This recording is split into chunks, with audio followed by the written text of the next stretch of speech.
Hello everyone, this is Pursue Wealth. My name is Edgar, and as the title of this video says, today we're going to break down my $75,000 paycheck from the government and see how it all breaks down on a monthly basis and on some other metrics as well. Okay, so here we have my statement of earnings and leave, and as we can see here, we have the $74,770 that the government says that I'm making.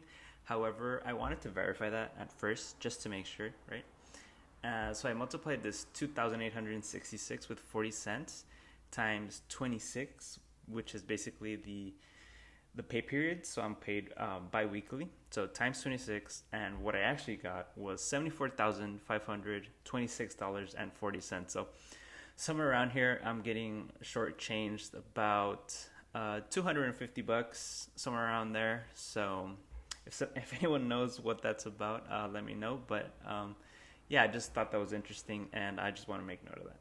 Okay, now that we have that out of the way, we can start here with this retirement section. So this retirement is actually the pension plan that federal employees receive from the U.S. government, and it's not just given, right? So we have to pay in to receive it, and for me, this 126 bucks, that comes out to 4.4%. So close to 4.4%. So what is 5% is this TSP, which is just the government 401k. And this is a 143, which has to be exactly 5%, which is something that I actually get to choose. This 4.4 is actually done by the government itself. So that's how that works out. Okay, so now we're going to move forward to the taxes part of the statement of earnings, which I think is probably the most interesting part. So as we can see here, the Social Security is $176, which actually turns out to be 6.15% of my pay. The federal tax, that is the $324, which turns out to be 11.3% of my pay, which is actually pretty solid, pretty big. The Medicare tax is $41. That's not that much. It's 1.45% thereabout.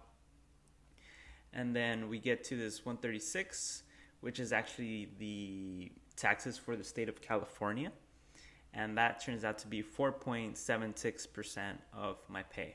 And then I just have these two small things, the 18 and the 5, which are just my dental and vision plan. Not really too much. As it turns out, I'm lucky that I don't have to pay for health insurance because I'm covered under the Veterans Affairs, so VA, so I actually don't have to pay for that. Okay, now that we have calculated the percentage for each of these different categories that are taken out of my paycheck, I wanted to add them all up and kind of see what it all equates to.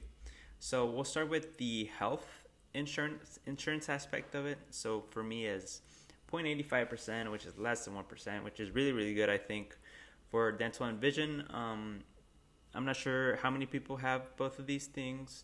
So for getting it for less than 1%, I think it's a no-brainer for me. And then as far as the taxes, altogether, I paid 23.65% of my money towards taxes. So that, I'm not sure if that's big or small. I'm not sure.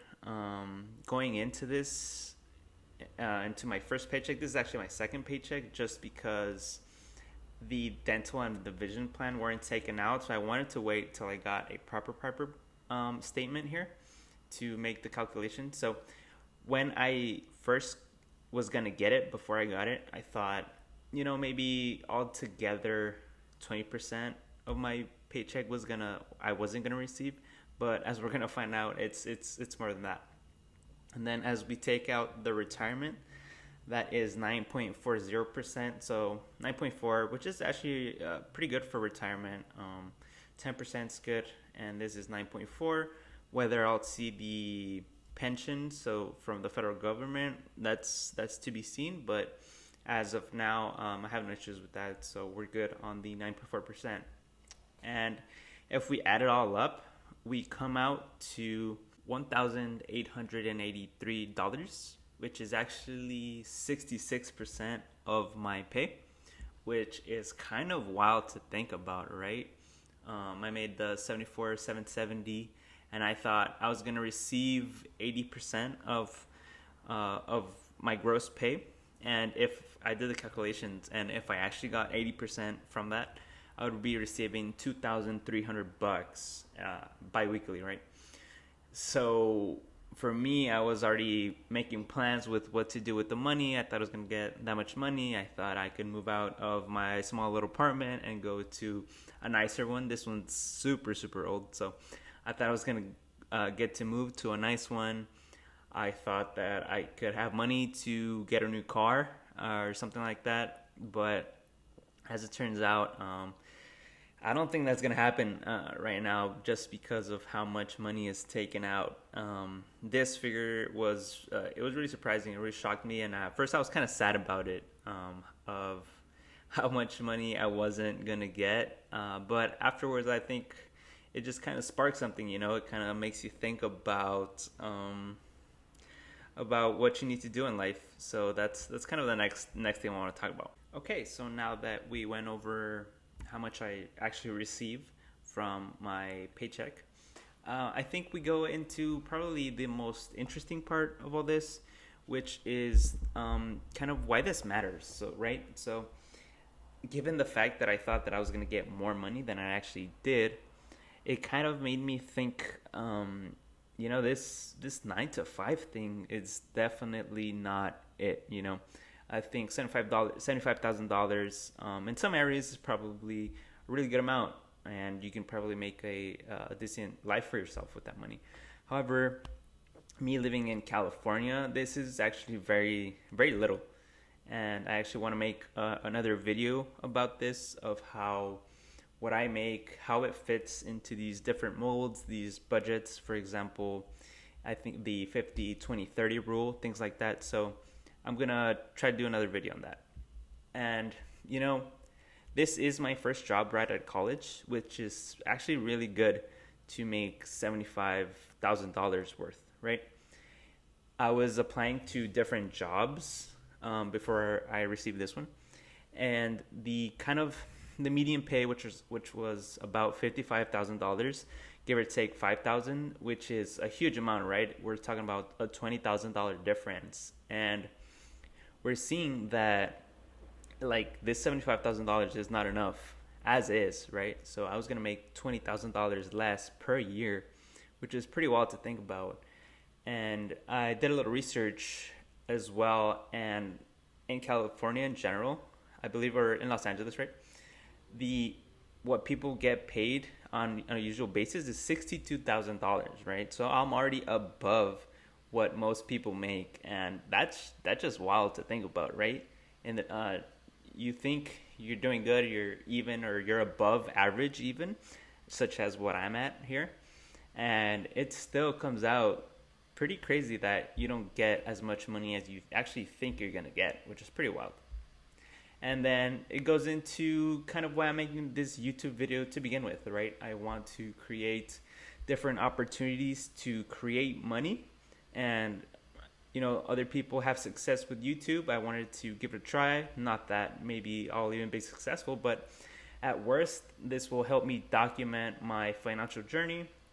And if you find anything that you enjoy, or if you just want to follow along, you know, that'd be great as well.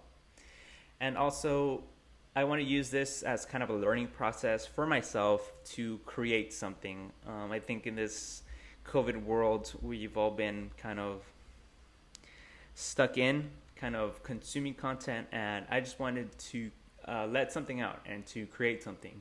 And talking about money is one of my favorite things to do. It's kind of my hobby, so creating my hobby and then potentially getting some money out of it, I think it's really interesting. And this last little point I would say is that I don't see a lot of people like me, for example, Latinos, that talk a lot about money. I think it's kind of a cultural thing that not a lot of people do it. But I don't really care about that stuff, to be honest. I think transparency is the best, so that more people learn and more people can see kind of how things go for different people, and they can make their own choices and things like that accordingly. So moving forward, I want to be as transparent as possible. As you saw here, I showed you literally the picture, the PDF of my statement of earnings, and I'll try to keep that going as long as I can, and keep being transparent with you all. And yeah. Okay, now that we've made it to the end of the video, I just wanted to take a moment to thank you all for watching, for getting this far into the video, and I just want to hear from you. What you think about the amount of money that I actually came in? You know, I know it's probably different, which with the states, some don't have taxes and things like that, or different rates. So I probably got taken out a little bit more than other people. However, I think it's still pretty interesting to see, at least for California. And you know, if you're enjoying the video, this is my first one, so any feedback would be welcome as well in the comment section, and drop a like if you enjoyed the video. Thank you.